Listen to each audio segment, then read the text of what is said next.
Well, we all know by now that James Owens, on behalf of Sarah Boone, filed a motion for a new trial. That's right. He felt that there's so many errors that occurred during the first trial and before even the first trial, some of the rulings on the motions, and therefore, since there are so many errors, he is asking for a new trial on behalf of Sarah Boone. Now, we went through the entire motion just very basically a few videos ago, just kind of reading through it, just getting the basic gist of it. And then yesterday, what we did was we took apart the first argument of that motion and looked to see if there's any sort of merit to that first argument. The first argument was, of course, that Sarah Boone never waived her right to counsel, and therefore the fact that the judge required her at some point to represent herself, and therefore James Owens only got involved much later, well, that ruling should have never happened. That was an error by this judge to rule that she effectively forfeited her right to counsel. And we went through some of the case law that James Owens quoted in that brief, and we went through the case law and we showed how there's really no merit to that argument. So now we're going to take apart the second argument. The second argument that James Owens makes in his motion for a new trial. And the second argument goes something like this. We're going to go read through it exactly,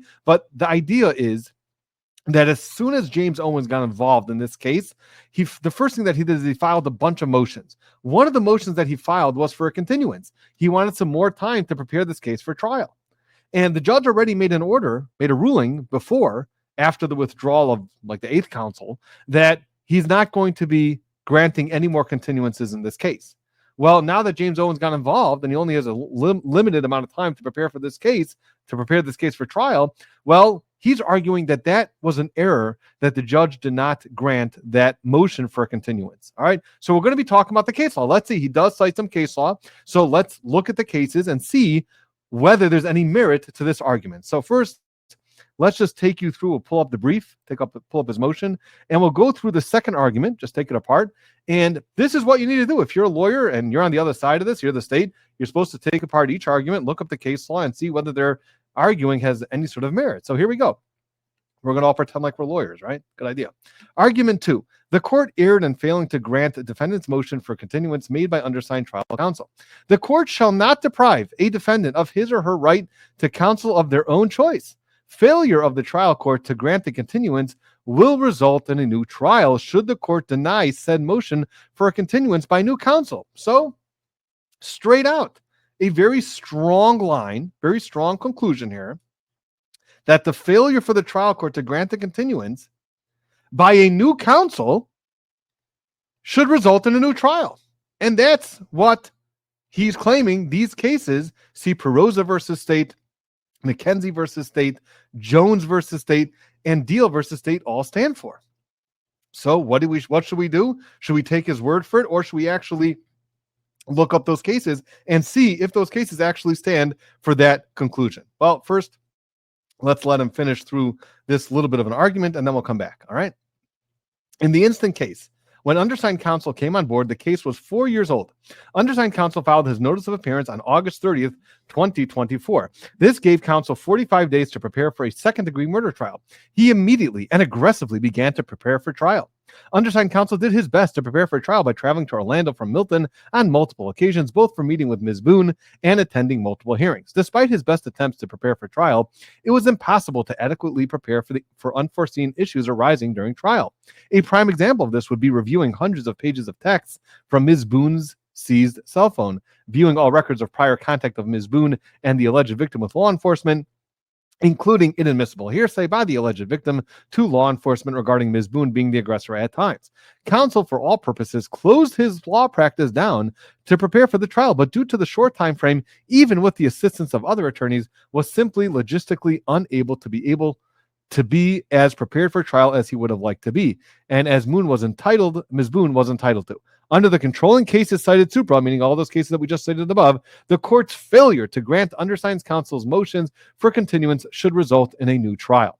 So, again, it all comes down to these cases. If these cases say what James Owens says, that when a new counsel gets involved in a case and the court does not grant that new counsel continuance, that is error, and therefore a new trial should be granted, well, then he may have a case. But like I always say, when you just say a conclusion and then you just dump a bunch of cases like we do here, it's not the strongest way to write a brief. If you want to really write a brief strongly, then you should actually bring quotes. You should quote the actual case, not just say it here. You should actually bring quotes, exactly what the case says, and also to show similarities between cases and your case. That's the best way to write a motion. So again, right away, we're noticing that there could be something fishy going on here. So let's take a look. It doesn't always mean that, by the way, but you want to be honest. Let's take a look. So the first case that they quote is Perozo versus State. Well, let's see what Perozo versus State stands for. Let's see what that case is all about. All right, let's pull it up. Perozo versus State. And here we go. The state charged defendant. This is what happened in Perozo versus State. There's the site. If you want to take a look at the entire case, we're not going to look at the whole case, but we'll just look at the important parts. So what happened in this case? The state charged defendant with burglary of a dwelling, fleeing or attempting to elude an officer, and possession of cocaine. The public defender was appointed to represent defendant. Okay, so he got the public defender appointed. The case proceeded to a jury trial. 1 week before trial was set to begin. So 1 week before trial, defendant filed a stipulation of substitution of counsel, substituting his court-appointed assistant public defender with private counsel. So he retained private counsel a week before trial. 2 days later, private counsel filed a notice of appearance. The next day, the trial court held a status check requested by defendant's assistant public defender regarding a determination of counsel. Defendant did not attend the status hearing. At the status hearing, private counsel requested that the trial court allow him to represent defendant and indicated that he had a further request of which he had previously advised the state. Before private counsel could make his further request, the trial court stated, I'm not granting a continuance. If you want to go on board to try the case next week, it's up to you. I'm not going to have defendants run the show around here, picking new lawyers and getting continuances. So this is a case. What happened in this case? There is one public defender who was appointed to this defendant.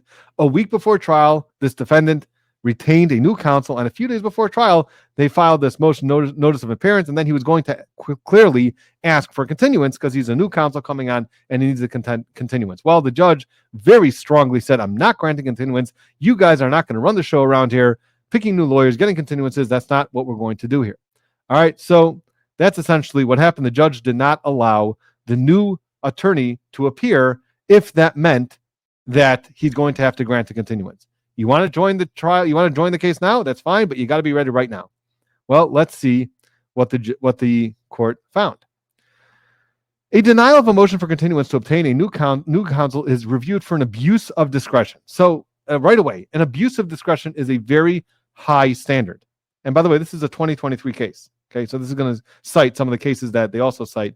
Well, we're going to look through those cases as well. But this is an abuse of discretion standard, which means that there is a lot of deference to what the judge decides to do. You have to show that what the judge decided was an abuse of discretion. It's a very high standard. A wrongful denial of the right to be represented by a privately retained lawyer of defendant's choice, however, is prejudicial per se, meaning it's prejudicial. It's extremely prejudicial if I'm not able to have the attorney that I want to represent myself. The Sixth Amendment of the United States Constitution protects the right of a criminal defendant to be represented by the attorney of his or her own choosing. So it is included in the Sixth Amendment that you get to be represented by the attorney of your choice. However, as the case continues, the essential aim of the amendment is to guarantee an effective advocate for each criminal defendant rather than to ensure that a defendant will inexorably be represented by the lawyer whom he prefers. Thus, what does that essentially mean? Thus, we've acknowledged that a defendant's right to be represented by an attorney of his or her choosing is neither unfettered nor absolute. So it's not an absolute right that you get to choose your lawyer. You can't just decide a day before trial, you know what, I'm going to go with a new lawyer, and therefore we have to continue the case forever. And then the next trial, no, right before trial, I'm going to choose to have a new lawyer. You're not allowed to do that. Consequently, it is within a trial court's discretion to deny a defendant's request for particular counsel when there is countervailing public interest in the fair and orderly administration of justice. Okay, so in the instant case, meaning this case of Perozo, defendant made his request for continuance on the eve of trial. So again, it's not the most convenient time to make to request a continuance, which right away is setting out flags that, wait, maybe this is a time when we're going to say you don't get to choose your counsel of choice. Although, so this is what it says, the next quote, although requests for substitution of counsel on the eve of trial are disfavored, we have held that this fact alone is not determinative. So that's a very important part. Just because it's the eve of trial does not automatically say that you cannot substitute counsel, even if that means getting a continuance. So you're right, it's disfavored, but that fact alone is not going to determine the outcome. Instead, any denial of an accused request for a continuance to retain counsel of choice must be based on an adequate inquiry into the surrounding circumstances. So this is the standard right here. If you want to deny a request for a continuance so that you can retain counsel of choice, you have to make an adequate inquiry into the surrounding circumstances and proper findings to show that the defendant's constitutional right is not being arbitrarily denied. So is this an arbitrary decision, or is this after careful consideration of the circumstances that are surrounding this request for continuance and new counsel? So they go through the factors to be considered by the trial court include whether the motion is being made in bad faith or it's a delay tactic, whether a continuance would prejudice the state, or whether the court's schedule will not permit a continuance. The instant cases facts are similar, okay, to others. The other facts, all right, said some other cases. And then they say like this. Let's see if it says. Like in this case, Counsel, the trial court here erred in denying defendant's request for a continuance to retain counsel of his choice without conducting any inquiry into the surrounding circumstances and making any findings to show that defendant's right to counsel of his choice was not being arbitrarily denied. So what happened in Perozo, as we just saw, I read for you the facts, the judge didn't make any sort of inquiry about the surrounding circumstances. All that we know from that case was that there was appointed counsel, there's a public defender that was representing him for a long time, there's no substitutions filed ever. So this is the first substitution being requested. You're right, it's right before trial, which is disfavored, but still, that's even though it's disfavored, it's not dispositive. It's not the only determining factor. So there has to be a careful consideration of there's any sort of surrounding circumstances, and then the judge has to make some findings to show that the defendant's right to counsel of his choice is not arbitrary. It's not being arbitrarily denied. So is that what happened in Perozo? Well, of course not. The judge just said, I'm not doing this. We're not granting this continuance now. I'm not interested. And that's it. So there was no careful inquiry. But very clearly, if there's some other inquiry and there's some interesting or more compelling surrounding circumstances why you should not grant the continuance, well, then the judge could make that decision and it wouldn't be considered an abuse of discretion. So Perozo versus State doesn't exactly help the Sarah Boone's argument here. So let's move on to the next case that they quote, because this case is not helping them. It does say this idea that in that case, in that specific case, it was not granted, but that was because the judge didn't make any sort of inquiry into the surrounding circumstances. There was no discussion about how there was any other continuances that were requested or other lawyers that were trying to get involved that were not able to get involved, or that there were other attorneys withdrawing. There was nothing like that going on in that case. So it's not really so on point to what Sarah Boone wants. Well, let's give them the next chance. Let's move on to the next case that they quote. So the next case that they quoted was McKenzie versus State. So we saw a little bit of a quote from McKenzie versus State in the last case, but now we'll get to see the whole case for ourselves. So what exactly happened in McKenzie versus State? Well, let's see.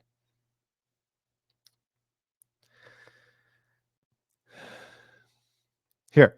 Appellant was charged in 2012 with driving under the influence. Okay, this is the case of McKenzie versus State. This is what happened. This appellant, who is also the defendant, was charged in 2012 with driving under the influence, which was raised to a third-degree felony because of 2 prior convictions. She entered a no-contest plea and was sentenced to jail time plus probation. While on probation, she was arrested for DUI in Texas and subsequently convicted of the crime. This triggered the filing of an affidavit of violation of probation in Florida in 2018, and the appellant was extradited from Texas to face the charges. Subsequently, the state filed an amended affidavit in 2019, charging appellant with other violations of probation, including failing to pay court costs, failing to pay costs of supervision, and failing to comply with instructions. Okay, so that's what happened to this woman. Next, appellant was represented by an assistant public defender. So here we go. Here again, we have the defendant who's being represented by a public defender.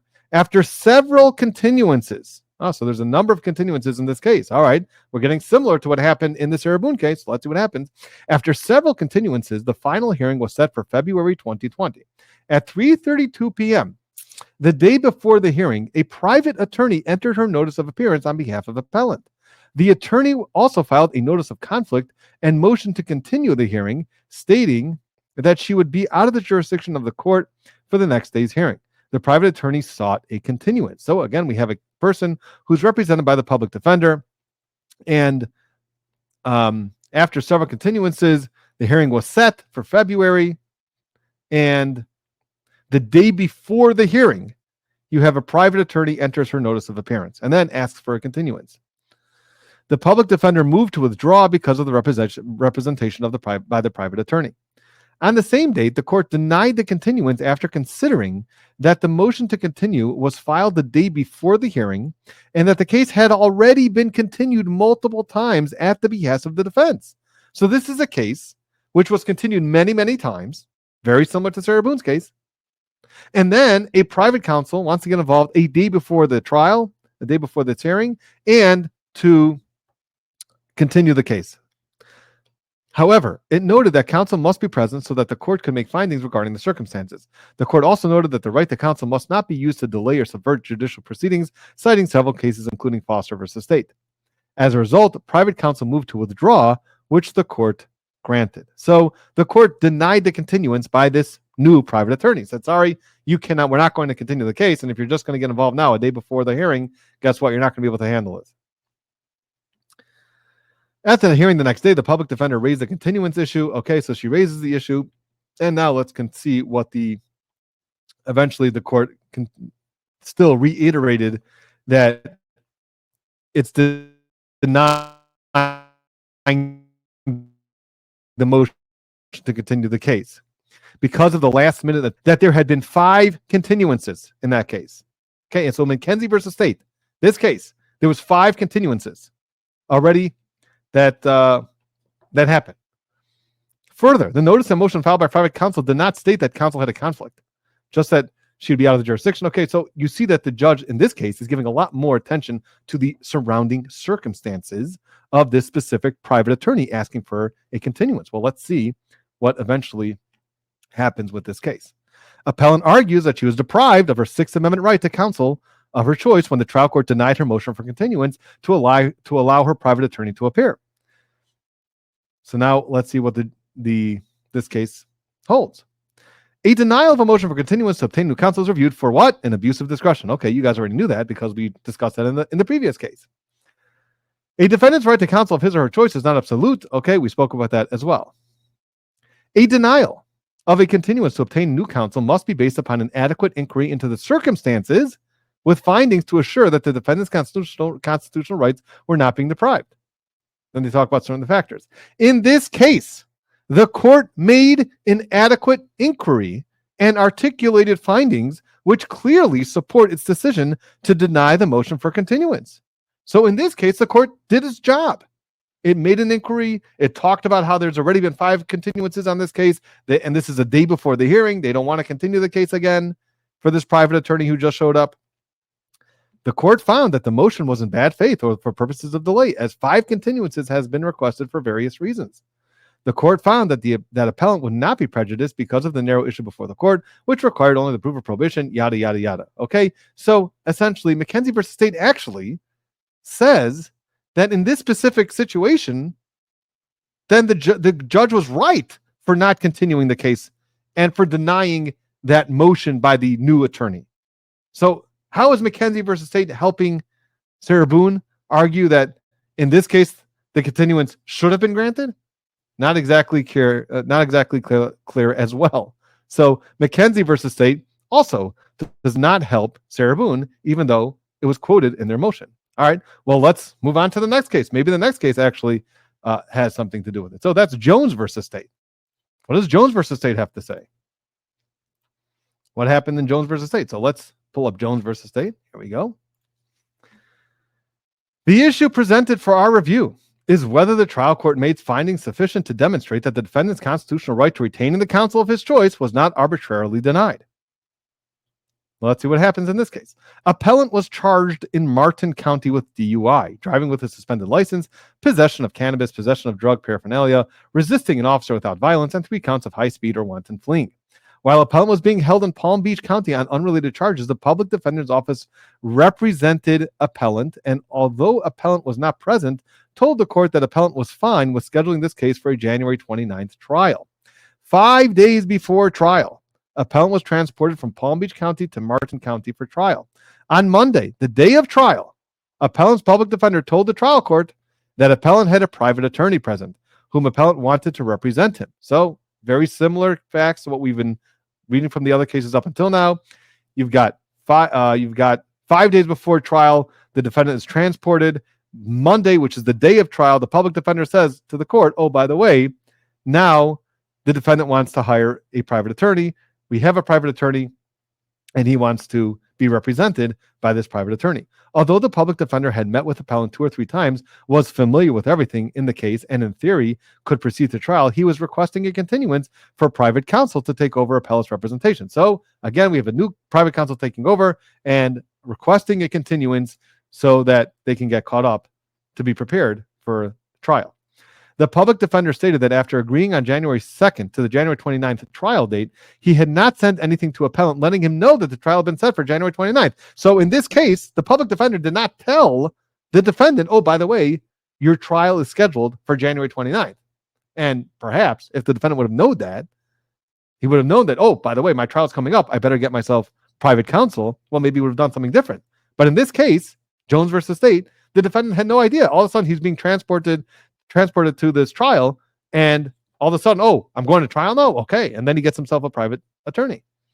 The public defender further stated that appellant became aware of the trial date only after meeting with the public defender the Thursday before. So just a couple days before the trial. Trial starting on Monday. All of a sudden, he becomes aware of it on Thursday. The private attorney stated that she would like a continuance for 2 or 3 days, just 2 or 3 days, so as to prepare for trial. The state responded that one of its law enforcement witnesses was expected to be unavailable on Thursday for the birth of his child. The state did not explain whether the witness would not be unavailable beyond Thursday. Appellant is the same thing as defendant, again expressed his desire to continue the trial in order to hire the private attorney. The trial court responded that the attorneys were prepared and ready to go to trial, and that it's not like we have unprepared lawyers. If we have an unprepared lawyer, I would be continuing it. The trial court denied appellant's request for a brief continuance in order to hire counsel of his choosing. So here, what happened in this case? Well, he wanted a new attorney. The new attorney only wanted 3 days of a continuance, just 3 days. And again, the defendant had no idea that the trial was even happening on this Monday. So then the case proceeded to trial, yada, yada, yada. Okay. Now, what does the court hold? So again, it talks about the standard, which is, we all know up at this point, abuse of discretion standard, and the Sixth Amendment right to have a attorney of your choice, goes through that.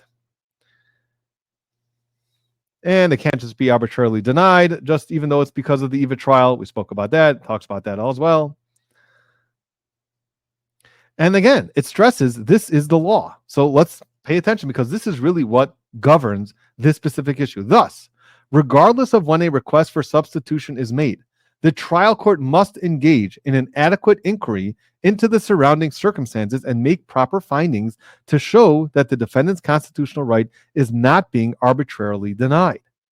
Applying these factors to the present case, it is apparent that the trial court erred in denying the request for a short continuance in order for private counsel of appellant's choosing to prepare to represent appellant at trial.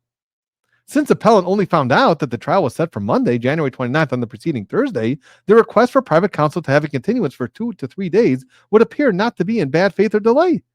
Once appellant was made aware of the Monday trial date, private counsel was contacted, was in the process of being retained, and would have been ready for trial in 2 to 3 days. So again, the case, the opinion in Jones versus State says clearly, look, the judge just simply did not do enough of an inquiry and talk about the surrounding circumstances and really explain its reasoning why it's not going to grant just a few days of a continuance. This is not bad delay. This is not bad faith. They say there's no real prejudice to the state. So again, in this case, since the judge did not do a proper inquiry, that's why in this case it was reversed. So again, in this case, the judge, in Jones versus State, the judge did not do an inquiry. there's no surrounding circumstances that he explained why he would deny the continuance. And therefore, and again, and also in this case, there's no other continuances that were granted. So this is the first continuance. It's not like there was 5 continuances before. So therefore, in Jones versus State, the court found that it was reversible. They had to do a new trial. All right. Now, what does that have to do with Sarah Boone's case? Again, it's not such a great example. It's not similar to Sarah Boone's case, because in Sarah Boone's case, what did the judge do?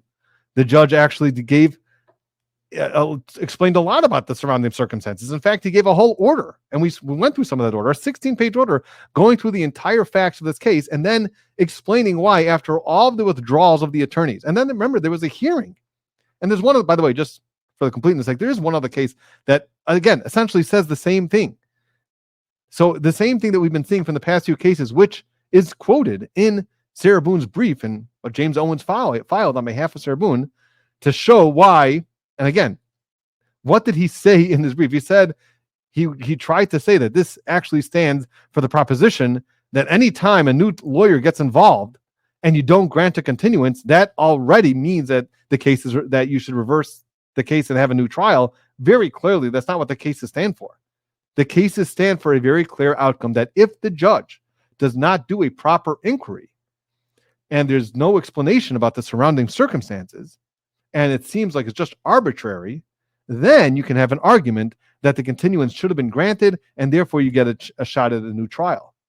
In this case, there was a September 3rd hearing. You can go back and watch the entire hearing if you want. There's a hearing. That was the first hearing that James Owens appeared on. And that's when they asked about this continuance. That was his motion for continuance. And in that hearing, first of all, the state objected. So that was also one of the parts of this, that whether the state objects or not. The state objected to the continuance. And then the judge very carefully, on the record, went through how in his previous order, I think it was June 28th, in his June 28th order, where he's laying out why he's requiring Sarah Boone to represent herself and why she forfeited her right to counsel, and goes through the entire circumstances of the case and how many times the case was continued and why, therefore, he's not continuing the case for any reason unless there's really, really, really good cause. And new counsel is not going to be good enough cause. And he says it very clearly, and he talks about it on the record.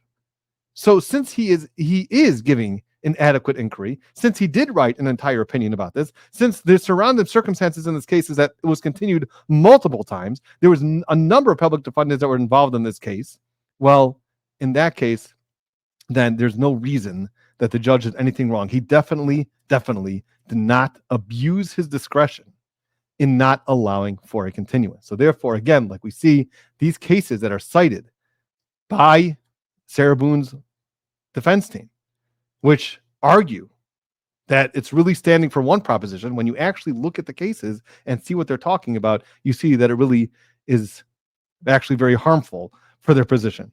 And maybe that's why they didn't do a further analysis with those cases. So again, what we're just showing you is if you actually do some of the work here, everything becomes clear and you see whether this argument has any merit. So as we're seeing, argument number 1 doesn't really have merit. Argument number 2 doesn't have merit. And we can continue down the line. I think the last argument, I'm not sure if this was 3 or 4, but one of the last arguments were the fact that the prosecution's rebuttal was more like a closing argument and not a rebuttal argument. That's going nowhere in a hurry. So again, we're finding that the motion really is lacking a lot of merit. So that's going to be it for now. Please, if you haven't yet, please subscribe, like, and we will see you next time.